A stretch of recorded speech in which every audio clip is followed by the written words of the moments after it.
വിവിധ സംസ്ഥാനങ്ങളിൽ നടക്കുന്ന വോട്ടെടുപ്പുമായി ബന്ധപ്പെട്ട് വലിയ അട്ടിമറി തെരഞ്ഞെടുപ്പ് കമ്മീഷൻ BJPക്ക് വേണ്ടി ചെയ്തു കൊടുത്തു എന്നുള്ള കാര്യത്തിൽ യാതൊരു തർക്കവുമില്ല.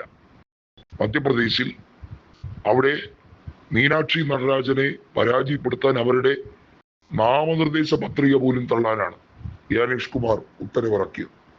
ഇത് സുപ്രീം കോടതിയിൽ ചലഞ്ച് ചെയ്യുമ്പോൾ സുപ്രീം കോടതി അത് തള്ളിക്കളയുന്നു. സുപ്രീം കോടതി ഇപ്പോൾ BJPയുടെ മറ്റൊരു ചട്ടുകമായി മാറിക്കൊണ്ടിരിക്കുന്ന സ്ഥിതി വിവരമാണ് വന്നിരിക്കുന്നത്.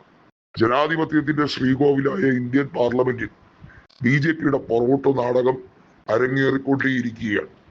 രാജ്യസഭ എന്ന ഉപരിസഭ, അപ്പർ ഹൗസ്, അവിടെ BJPക്ക് കേവല ഭൂരിപക്ഷത്തിലേക്ക് എത്താനാണ് നരേന്ദ്രമോദിയും തെരഞ്ഞെടുപ്പ് കമ്മീഷനും സംയുക്തമായി കളിക്കുന്നത് എന്ന് രാജ്യസഭയിലെ അംഗം കൂടിയായ സുപ്രീം കോടതിയിലെ മുതിർന്ന അഭിഭാഷകൻ കപിൽ സിബൽ പറഞ്ഞിരിക്കുകയാണ്. രാജ്യസഭയിൽ BJP ഇത്തരത്തിലുള്ള പൊറോട്ട് നാടകം നടത്തിയിട്ട് കാലം കുറയായി.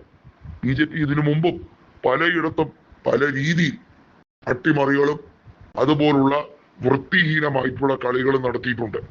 താൽക്കാലിക ലാഭത്തിന് വേണ്ടി ഏത് രീതിയിലും അധികാരം നിലനിർത്താൻ വേണ്ടി അവർ കളിക്കുന്ന ഈ കളി അവർക്ക് വലിയ തിരിച്ചടിയായി മാറും എന്നുള്ളത് മനസ്സിലാക്കുന്നില്ല. ചില സംസ്ഥാനങ്ങളിൽ അവിടെ ക്രോസ് വോട്ടിംഗ് ഉൾപ്പെടെ നടക്കുന്നു. ചില സംസ്ഥാനങ്ങളിൽ നാമനിർദ്ദേശ പത്രിക തള്ളാൻ വേണ്ടി ഇലക്ഷൻ കമ്മീഷന്, അതായത് ആ സ്റ്റേറ്റ് ഇലക്ഷൻ കമ്മീഷന് കൃത്യമായിട്ടുള്ള രഹസ്യ സന്ദേശം നൽകുന്നു.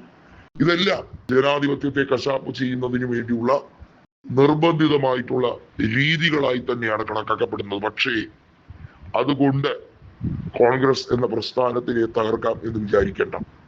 രാജ്യസഭയിൽ കോൺഗ്രസ് വളരെ ദുർബലമാണ്.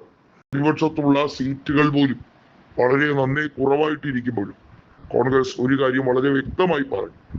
2024 അധികാരം ഏൽക്കുമ്പോൾ കേവല ഭൂരിപക്ഷം പോലും ഇല്ലായിരുന്ന BJP 2019 നിന്നും 24 ആകുമ്പോൾ കൃത്യമായി 70ഓളം സീറ്റുകളുടെ കുറവ് വന്ന BJP അവർ വളരുകയല്ല, തളരുകയാണ്.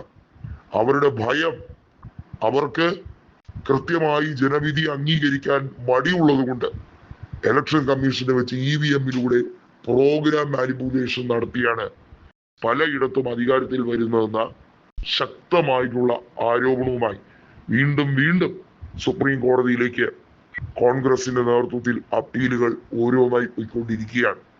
സുപ്രീം കോടതിയാണെങ്കിൽ ഇതൊന്നും ഗൗനിക്കാതെ ഒരു ചെവിയിൽ കൂടി കേട്ട് മറു ചെവിയിൽ കളയുന്ന രീതിയിലുള്ള സിദ്ധാന്തവുമായി മുന്നോട്ട് പോവുകയാണ്. പക്ഷേ ഇത് എത്ര കാലം ഇങ്ങനെ മുന്നോട്ട് കൊണ്ടുപോകാൻ കഴിയും? അവിടെയാണ് കോൺഗ്രസ് മറ്റൊരു ബ്രഹ്മാസ്ത്രം പ്രയോഗിക്കുന്നത്.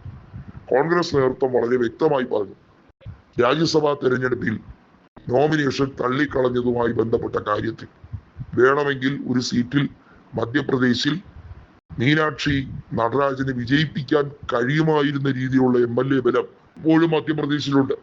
അവിടെ 3/2 BJPക്കാണെങ്കിലും ബാക്കി അവശേഷിക്കുന്ന ഒരു ഭാഗം, അതായത് 30% കൂടുതൽ നിയമസഭാ സീറ്റുകൾ കോൺഗ്രസിന്റെ പക്കലുണ്ട്. അടിപിടിയും അതുപോലെ വിടക്കാക്കി തനിക്കാക്കലും എത്ര നാൾ കൊണ്ടുപോകും? സമ്പൂർണമായ പരാജയം വരുന്ന തെരഞ്ഞെടുപ്പുകളിൽ അത് ഹിമാചലിലും മധ്യപ്രദേശിലും അതുപോലെ തന്നെ പഞ്ചാബിലും ഉത്തരാഖണ്ഡിലും രാജസ്ഥാനിലും ഛത്തീസ്ഗഡിലും ആവർത്തിക്കപ്പെടുമെന്ന് കോൺഗ്രസ് പറയുന്നു.